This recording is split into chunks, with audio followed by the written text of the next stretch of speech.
ওয়াযকুর ইসমা রাব্বিকা ওয়া তাবাত্তাল ইলাইহি তাবতীলা। রব্বুল আলামিন বলেন, হাবিব রাতে উঠুন, একটু তেলাওয়াত করুন আর একটু জিকির করুন। ওয়াযকুর ইসমা রাব্বিক, একটু জিকির করুন। ওয়া তাবাত্তাল ইলাইহি তাবতীলা, ওয়া তাবাত্তাল ইলাইহি তাবতীলা বা দ্বারা রবকে বুঝাতে চেয়েছেন আমাদের মতো শুকনো দিলের মানুষগুলো আমরা জীবনেও বুঝবো না। রব যেন বলেন ওয়াতাবাত্তাল ইলাইহি তাবতীলা, আয় ওয়াতাকাত্তা ইলাইহি তাকতিয়া। একটু সময়ের জন্য পৃথিবীর সবগুলোকে ছেড়ে দিয়ে, একটু সময়ের জন্য পৃথিবীর সবগুলো বাদ দিয়ে, একটু সময়ের জন্য স্ত্রীর ভালোবাসাকে পিছনে রেখে দাও, একটু সময়ের জন্য ছেলে মেয়ের ভালোবাসা পেছনে রেখে দাও, একটু সময়ের জন্য ব্যবসা বাণিজ্য পেছনে রেখে দাও, একটু সময় তুমি শুধুই আমাকে দিয়ে দাও। কেউ যদি এই আয়াতটার তাফসীর কেউ যদি এক টানা 40 দিন পরে শেষ হবে না। সুবহানাল্লাহ বলেন। 400 দিন পড়লে শেষ হবে না, 400 দিন। এটা রব কি বুঝাতে চেয়েছেন? আমি আজ থেকে 3-4 বছর আগে পড়ছিলাম হারামের এক সফরে, তাফসীরে কবির থেকে পড়ছিলাম, আর এবার আমি অসংখ্য কিতাব থেকে পড়ছিলাম। যেটা পাইছি সেটা থেকে পড়ছি, যেটা পাইছি সেটা থেকে পড়ছি। কিন্তু আপনাদেরকে বুঝাবার মতো যোগ্যতা আমার কথা। আমরা যা শিখে আসি স্টেজে বসলে সব খায়া ফেলি, বলে যাই। ওয়াতাবাত্তাল ইলাইহি তাবতীলা, রব যেন বলেন জিকির করো, একটু জিকির করো। আর জিকিরের সময় সারা দুনিয়ার সব মাখলুকাতকে পেছনে রেখে শুধু আমাকে সামনে রাখো। আমাতে তুমি মিশে যাও, আমাতে মিশে যাও, একাকার হয়ে যাও। সুবহানাল্লাহ বলে যেন এমন হও তুমি আমি হয়ে যাই, আমি তুমি হয়ে যাই, তুমি আমি আমি তুমি, তুমি আমি আমি তুমি। সুবহানাল্লাহ বলে না? কিসে কেমনে বলবে এটা বুঝাবেন কাকে? ওয়াতাবাত্তাল ইলাইহি তাবতীলা, এই শব্দ যে কাউকে বুঝাবে না, বুঝেন না মানুষ এখন নাই দুনিয়া। এই মানুষগুলো চলে গেছে, এই মানুষগুলো চলে গেছে। হযরত নানুপুরি কেমনে তাবাত্তুল করছিলেন, কেমনে তাবাত্তুল করছিলেন? ওয়াতাবাত্তাল ইলাইহি তাবতীলা, বলেন সবাই বলেন, বলেন বলেন। ওয়াতাবাত্তাল ইলাইহি তাবতীলা, তুমি না একটু সময়ের জন্য সমস্ত সম্পর্ক ছিন্ন করে আমার সাথে লো লাগাও, আমার সাথে দিল লাগাও। বলেন আমার সাথে কি লাগাও? আমার সাথে আত্মা লাগাও। হৃদয়ে শুধুই আমাকে রাখো, এভাবে তুমি আমাকে ডাকো যেন শুধুই তুমি আমার, আমি তোমার। বলেন তু মেরা মাই তেরা, বলেন না তু মেরা মাই তেরা, তুমি আমার আমি তোমার। লা ইলাহা ইল্লাল্লাহ, লা ইলাহা ইল্লাল্লাহ, লা ইলাহা ইল্লাল্লাহ, লা ইলাহা ইল্লাল্লাহ। এখন তো একটু সম্পর্ক ছিন্ন করতে পারি না, এখন তো দোকান থেকে একটু সময় বাইর করতে পারি না, এখন তো মাসে একদিন ইসলামী মজলিসে দিতে পারি না, এখন তো মাসে 3টা দিন তাবলীগে দিতে পারি না, প্রতিদিন আধা ঘন্টা তো বের করতে পারি না। রব যেন বলেন তুই অচিরেই কিন্তু আমাকে টাইম দিবি, লেকিন তখন আর আমি নিতাম না। বলেন না তখন আর আমি কি, তখন কিন্তু আমি আর নিতাম না। কবরে কিন্তু তুই আমারে টাইম দিবি, কি তখন কিন্তু আমি কি, আমি নিতাম না, তখন আমি তোরটা নিব না। বলেন তখন আমি তোরটা কি, আমি তোরটা তখন নিব না। কেমনে বলছে ওয়াতাবাত্তাল ইলাইহি তাবতীলা, তাবতীলা তাবাত্তুল থেকে মাফউলে মুতলাক, মাফউলে মুতলাকের আকালে মেকদার কদ্দুর, এটা দরকার নাই, এটা দরকার নাই, এটা 1 জাররা হলেও হয়। সুবহানাল্লাহ। এখন তো তোর কাছে আমি 1 জাররা চাইতেছি, 1 জাররা চাইতেছি, একটু সময় চাইতেছি, একটু সময়। তুই আমার এখন একটু দিতে পারিস না, কি তুই বাথরুমে দিতে পারিস 3 ঘন্টা। আমাদের মেয়েদের সময় সবচেয়ে কোন জায়গায় বেশি যায়? পাকঘরে এবং ওয়াশরুমে। বলেন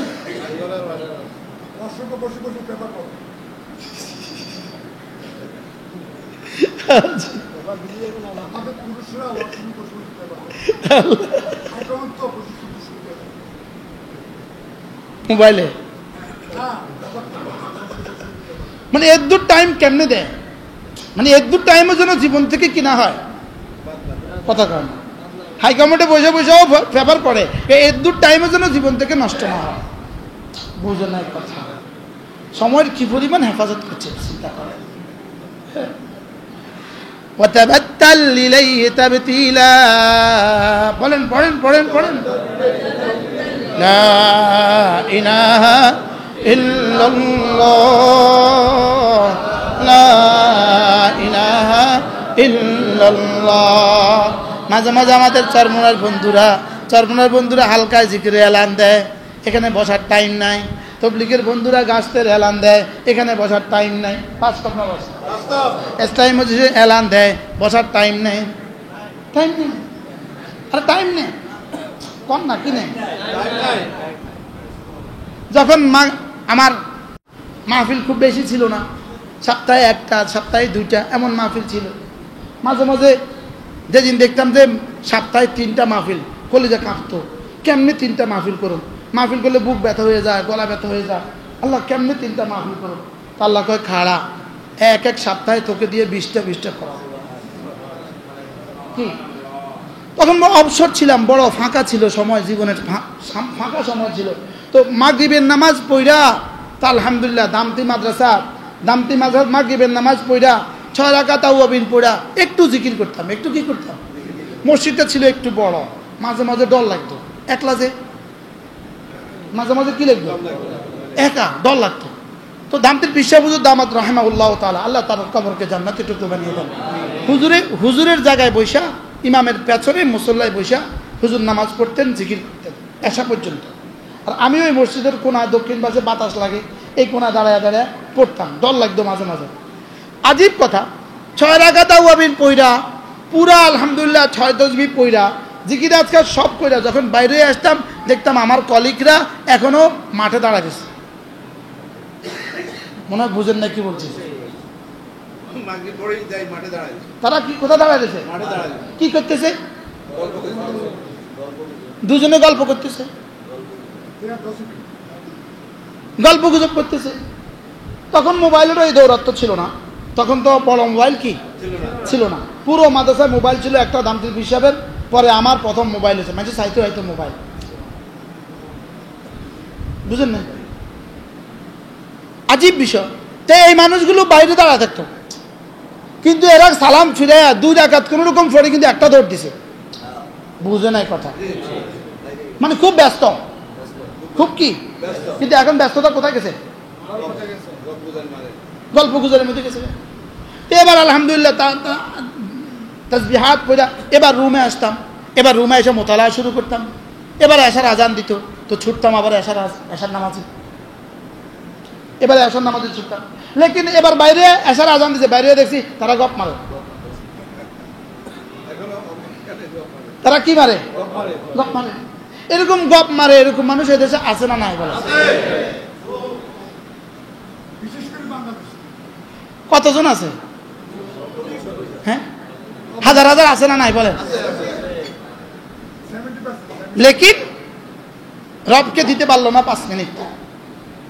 বাস্তব না বাস্তব, যাদের টাইম আছে মাগরিব পরে 6 রাকাত তাওয়াবিন পড়বেন, বলেন ইনশাআল্লাহ। যেমন আজকে আমি মাগরিব পড়ছি এক জায়গায়, তা আমি যদি এখন 6 রাকাত তাওয়াবিন পড়তাম ওখানে, তা আমরা এখন আমার মাহফিলের কি অবস্থা হতো, আপনারা কষ্ট পাইতেন না।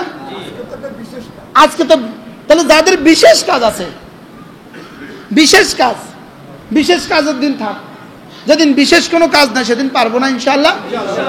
কয় রাকাত তাওয়াবিন পড়বেন, মাগরিব পরে 6 রাকাত নফল, বলেন মাগরিব পরে কয় রাকাত নফল পড়বেন তো। আল্লাহর নবী বলেন কোন মানুষ যদি মাগরিবের পরে 6 রাকাত নামাজ পড়ে, 6 রাকাত, রাসূল বলেন ফালাহু 12 সানাতান, 12 বছরের নেকি রব তাকে দিয়ে দিবে। সময় হবে,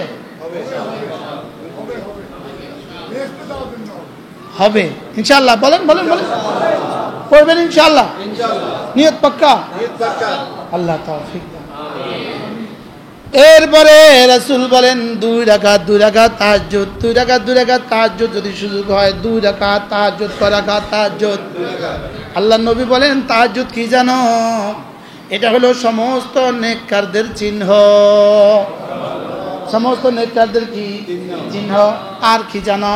এটা না গুনাহগুলোকে মুছে দেয়, গুনাহগুলোকে কি করে? মুছে দেয়। আর কি জানো? এটা না শরীরটাকে সুস্থ করে, শরীরটাকে কি করে? আমাদের ঢাকার ডাক্তার জাহাঙ্গীর কবির, সে যখন বলে 4টার সময় উঠবেন তখন উঠে যায়। কথা কন। কালকে যদি জাহাঙ্গীর কবির সাহেব বলেন নারিকেল পাতা খেলে আপনি সুস্থ হবেন, কালকে থেকে নারিকেল, এদেশের নারিকেল গাছের পাতা একটাও থাকবে না। বাস্তব না বাস্তব? আবার একজনকে বলবে জানো কে বলেছে? ডাক্তার সাহেব বলেছে। আল্লাহ তার হায়াতের মধ্যে বরকত দান করে। এই ডাক্তারের কিছু একটা মানলে আমার ফায়দা হয়ে যায়। মাঝে মাঝে কেউ একটা কয় ডাক্তার সাহেব বলছে এটা করলে ফায়দা, তা আমার ফায়দা হয়ে যায়। আমি দেখি আমার উপকার হয়। আমার কি হয়? লেবুর রস খাইবা, ফায়দা হবে, তো আমার ফায়দা হয়। আমার কি হয়? তো আজীব বিষয় হলো ইনি একটা কথা বারবার বলেন, ফাস্টিং ফাস্টিং ফাস্টিং, রোজা রোজা রোজা। কি বলে? এখন তো মাশাআল্লাহ রোজা রাখা শুরু হয়ে গেছে। বুড়ি এখন কি করি? রোজা রাখো, রোজা রাখো। কি রাখো? তো রাসূল যে বলছেন রোজা রাখতে। হ্যাঁ ঠিক আছে। তো খানা কন্ট্রোলের জন্য উনি এখন রোজা দিছে, এখন উম্মত রোজা রাখা শুরু করছে। কে কইছে? ডাক্তার জাহাঙ্গীর কবির কইছে। বুঝে না কথা। হ্যাঁ, ডাইটিং এর লাগে। তাহলে আমরা রাসূল বলেছেন এই জন্য করব, বলেন। তাহলে ফজরের আগে ঘুম থেকে কেন উঠবো বলেন? আচ্ছা, ফজরের পরে ঢাকা ফার্কে হাঁটার লাগে